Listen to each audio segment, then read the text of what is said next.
I didn't know how to write a business plan.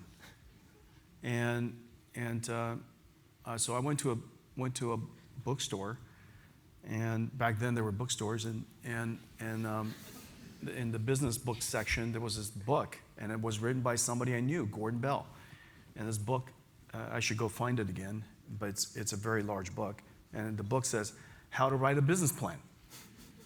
And that was, a highly specific title for a very niche market. And it seems like he wrote it for 14 people, and I was one of them. And so I bought the book. I should have known right away that it was a bad idea, because Gordon is super smart, and super smart people have a lot to say, and they want to, and I'm pretty sure Gordon wants to teach me how to write a business plan completely. And so I picked up this book. It's like 450 pages long. Well, I never got through it. Not even close. I flipped through it a few pages, and I go, you know what? By the time I'm done reading this thing, I'll be out of business. I'll be out of money.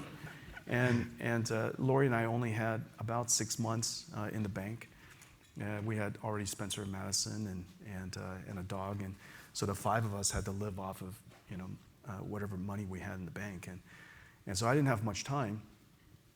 And so instead of writing the business plan, I just went to talk to Wilf Corrigan. He called me one day and said, hey, you left the company, you didn't even tell me what you were doing. I want you to come back and explain it to me. And so I went back and I explained it to Wilf. And Wilf at the end of it, he said, I have no idea what you said. And that's one of the worst elevator pitches I've ever heard. And then he picked up the phone and he called Don Valentine.